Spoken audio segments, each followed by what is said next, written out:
Yeah.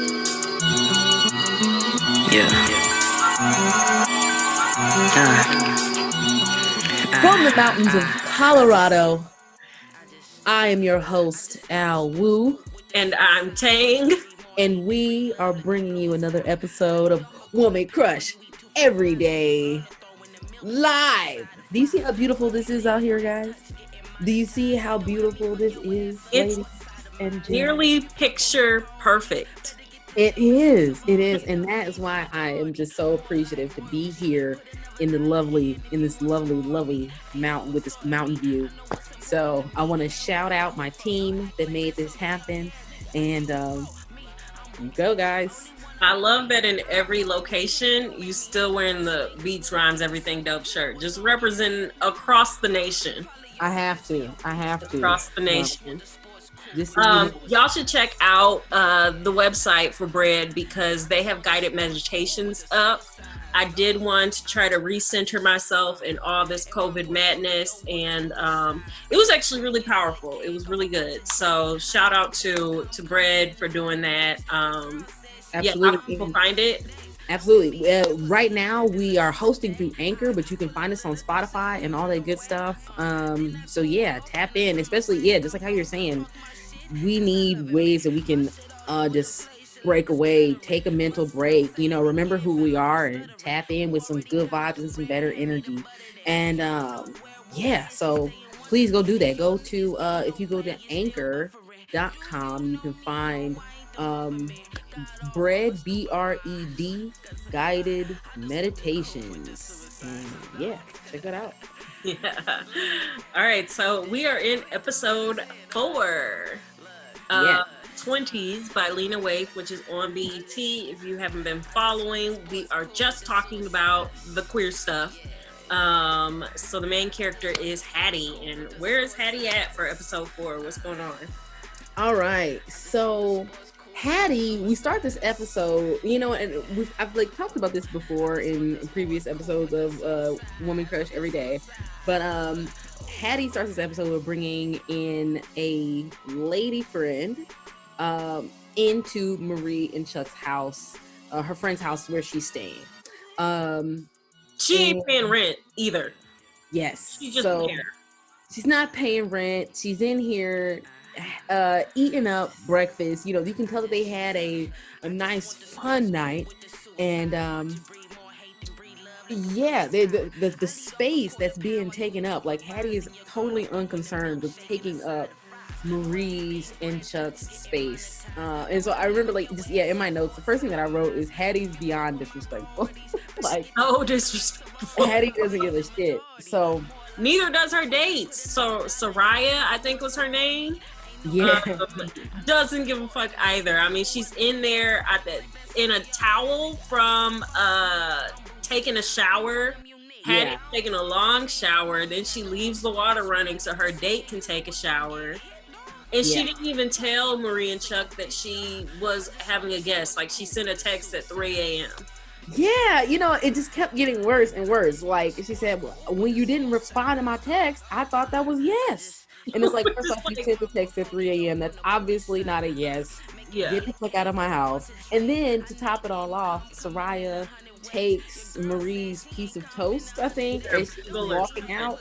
So they eat their food, they're clearing out their fridge. They just, I feel like it's a ticking time bomb until Hattie gets the X on get out of my house.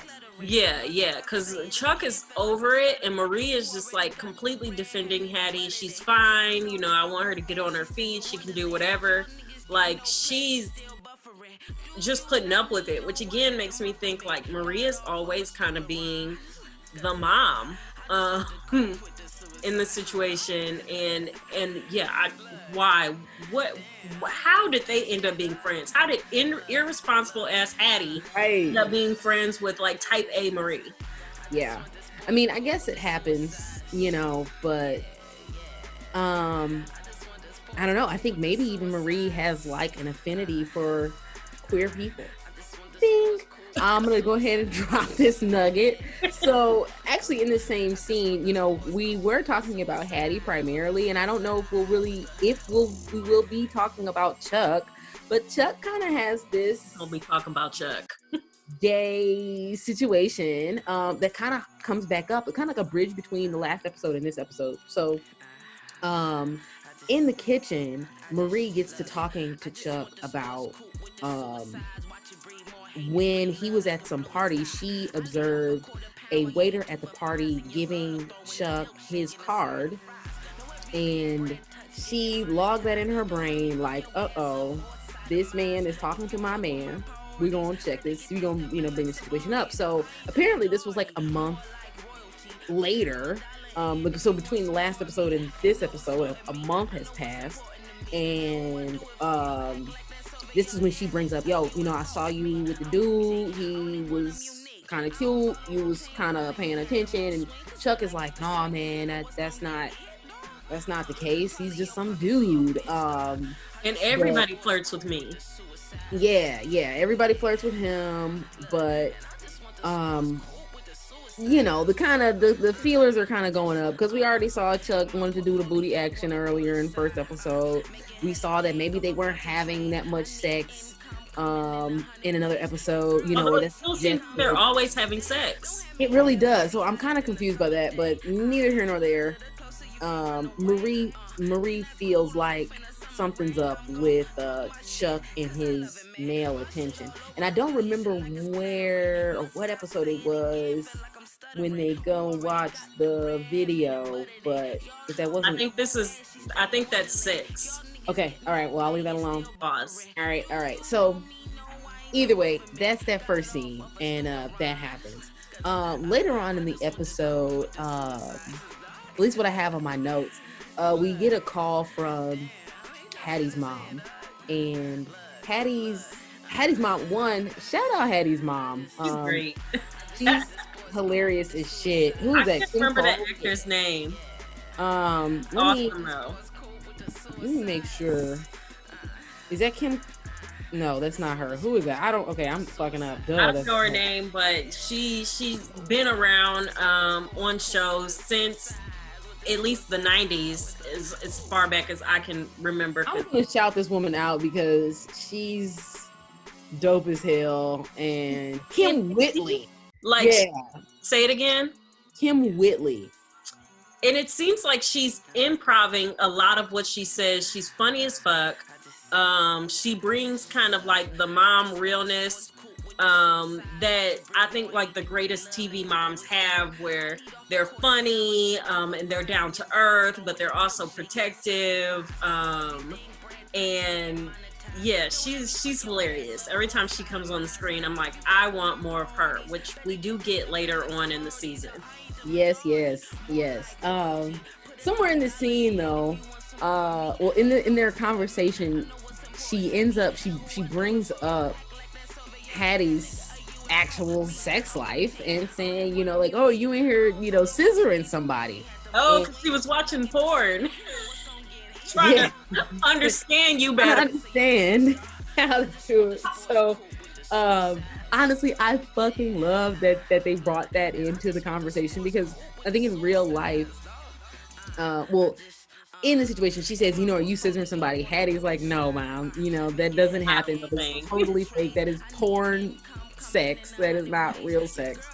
But I love that they brought that element in, because it's not too often. I feel like so many women women and men, like so many people who aren't having lesbian sex reach the conclusion that it's just a bunch of scissoring. And I think that's hilarious. I've heard that on like countless occasions of just like, oh, that's what it is. And I love that Hattie comes in and shuts that shit down, clears up all the questions. Like, I know scissoring goes down, for some people sometimes, but like, I feel like mostly unsuccessfully. I'm trying to think of like, well, I'm not gonna. You want to share your personal life? I'm not gonna think about that on camera. But Al will stop sex positions. It's not scissoring. No, scissoring is not on the list. Okay. So yeah, thought that was pretty funny. Yeah, were you about to say something else? No. All right. Okay. next thing that I have written down, so this also in this episode, we see Ida really getting into seducing Hattie. Now, this does come after Hattie presses even a little bit more about wanting some more responsibilities. Like, yo, she corners Ida again. Hey, what's up? So then Ida's like, okay, I see you. You want a little something? Okay, I'm gonna get you started. But then but the way that she does it is kind of like, oh, yeah, she's like really put on her cougar pants, and it's like getting in her face and saying, hey, well, you know what? Actually, what happens is, she says, if you want to go with me, she asks her if she wants to go to a movie screening later on that evening. So before we get there, was this the same episode where she told Hattie to go find the case files for this show? Yes, actually, shout out. Yes. That was my favorite scene. Hattie, that actually really was great. Go for it. Yeah. Hattie has to find this court file because they're going to use it as part of the storyline on the show. And she's calling around trying to get the case file. She also got told to go get Ida a smoothie and You Know How I Like It, which was like so super flirty. And so she's getting, she's calling. All these white people are answering the phone. They're like, what's Coco's butter? Who is Ida B? Like, I can't help you. I can't get you this court document. I don't know who you are. Is that supposed to mean something to me? And then she gets, I don't remember his name. I remember writing it down because it was such a great name. But Homeboy answers the phone. He sounds super flamboyant. He is totally into Coco's butter, is a super fan of the show, and is like, girl, I'm about to hook you up. Give me, what tea can you tell me? Tell me anything you can. You know, I'm going to push this. It's normally a 72-hour hold. Like, I'm going to get it to you today. He just goes all out. Yo, real quick, though, I remember that the name of the case that she was trying to get the records for, it was the Flatiron murder case. I didn't even pick up on that. These are Flatirons. So I'm like, this is hilarious. Hilarious. You know, shout out Lena Waithe too for the at the buzzer as like little quippy word things. Like the name of the name of the show that they're working on is Coco's Butter is fucking hilarious. Great. The fact that, you know, this is the Flatiron murder case is just like, what? This is great. This is great. These little sprinkles of Black culture just take me out. I love it. Oh, Temanuel was his name. Right. This is Temanuel, and she's just like saving grace as soon as he answers the phone. I just thought that like solidarity, and they don't even see each other. It's just voice alone, and you know you talking to family. Was great. Black Lady Sketch Show did a whole sketch on that about, you know, the woman at the airport who was trying to get home, and she's calling, and she keeps getting people who are going to tell her basically they can't get her a flight. She finally gets a Black woman on the phone. They find out that they're actually cousins. They're kikiing and everything, and then it turns out like, you know, she still can't get her a flight home. So it doesn't matter. Right. That, like, brief moment of joy of like, you understand, I can talk to you. Yes. That relationship was so funny.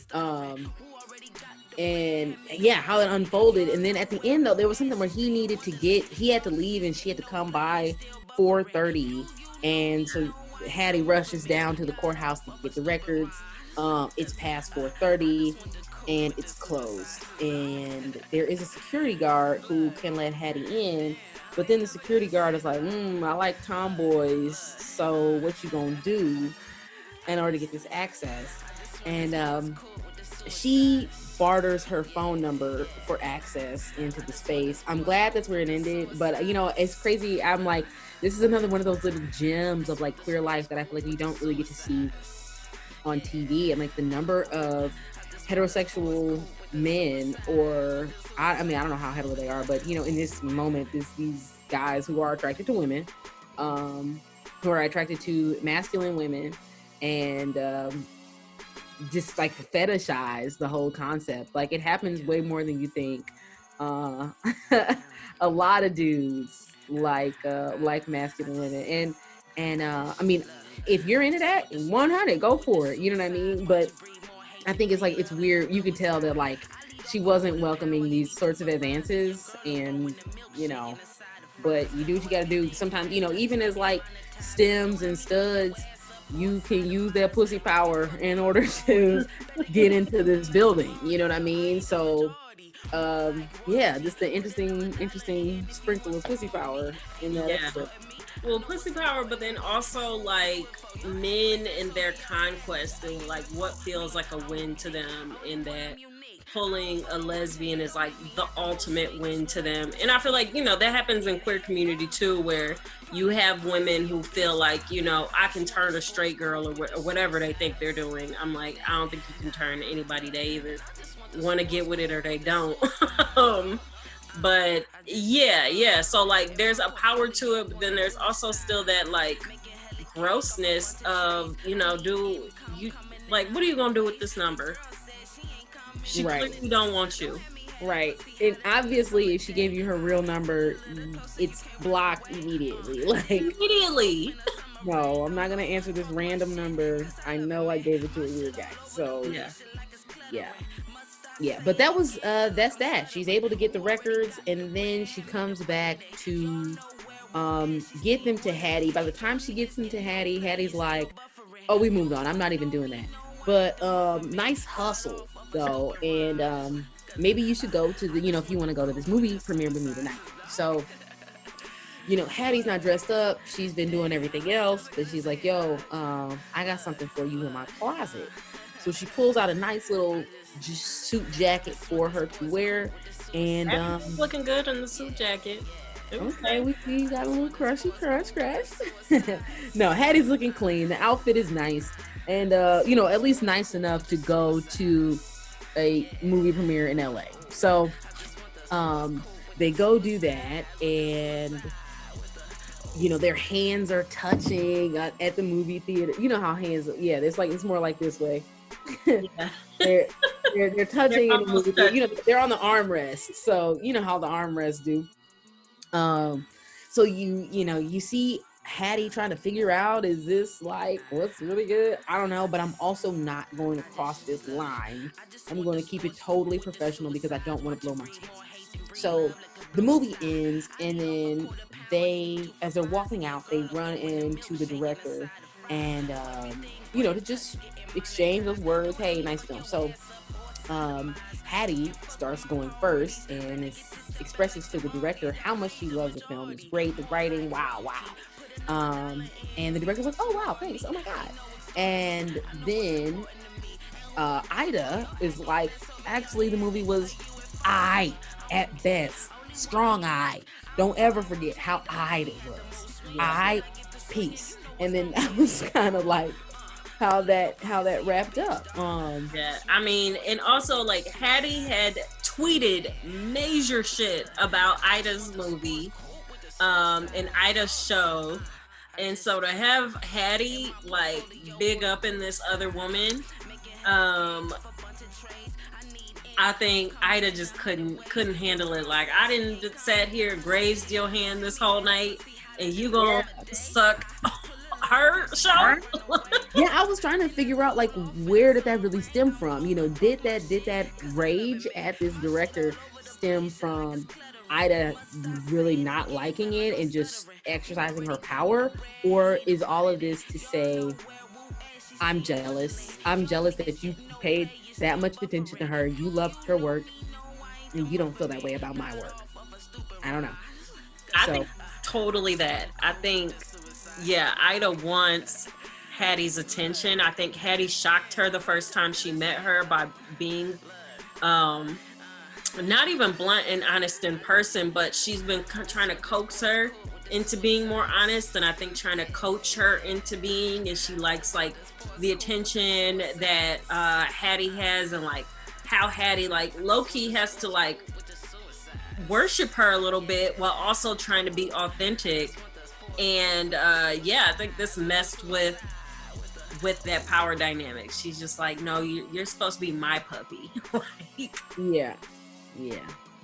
So that was that. And I want to make sure I'm not crossing over into the next episode, but I think they end up back at Ida's house. Is that in this episode? I think that might be the next one.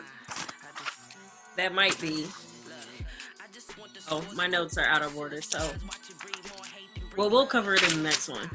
We'll cover it in the next one in the event it isn't. At some point, Hattie ends up at Ida's house. So we'll talk about that in the next episode. Hope you all enjoyed this chat. Hope you all are also enjoying 20s on BET.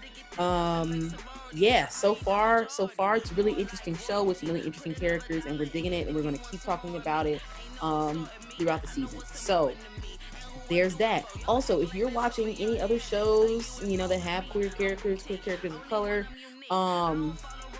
in there, let us know. Drop some comments below and tell us what's going on. Yeah. All right. Thanks, everybody. The suicides. Damn. Look, and I just want the sports court with the suicides, dog.